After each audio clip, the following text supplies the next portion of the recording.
Yan mga guys, for today's video, ayan, itong isda. Magbibilad kami ng dilis, yan, pinipili muna para mabilad na natin yung iba. Ito, ayan. Ito mga guys, yung isda na bibilad namin para tuyuin. Ito ang aming ginagawa kapag kami mayroong isda, binibilad namin, ginagawa namin ng tuyo at ibebenta.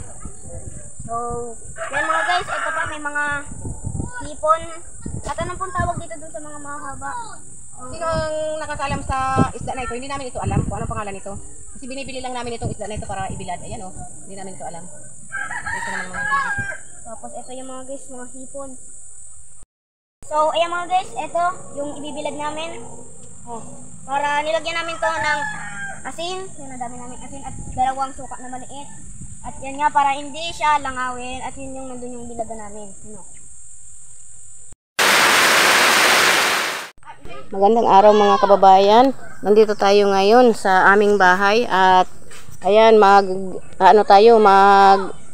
pipili tayo ng mga maliliit na isda at ibibilad natin para mayroon tayong matuyo at hindi na natin ito bibilhin. Kaya ayan, panoorin niyo po ang aming video at suportahan po ninyo ang Facebook page at YouTube channel ni Batang Si Kanoy.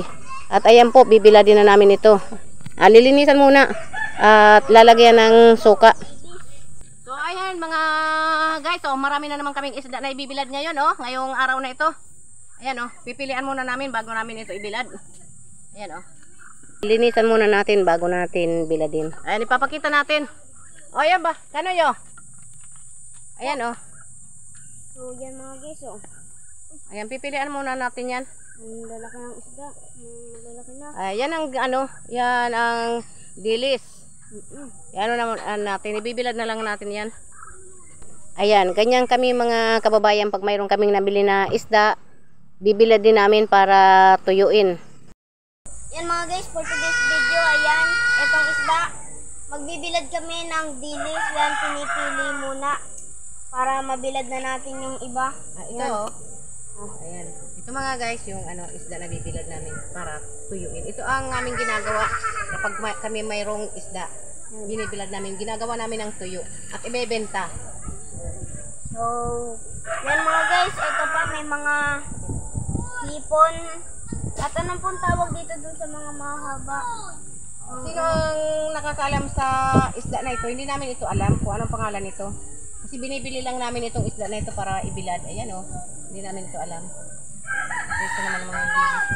Tapos ito yung mga guys, mga hipon. So, ayan mga guys, ito yung ibibilad namin. Para nilagyan namin to ng asin. Yan, ang dami namin asin at dalawang suka na maliit. At yan nga, para hindi siya langawin. At yun yung nandun yung bilada namin. So, yan mga guys, tinagyan na natin at babalad na. Samahan po ninyo ako at ibibilad na po dito.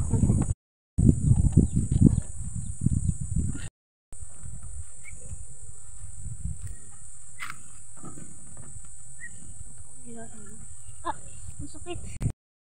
Guys, binilad na natin ito at mamaya-maya babalik na rin natin ito para yung sa ilalim naman ang matuyo.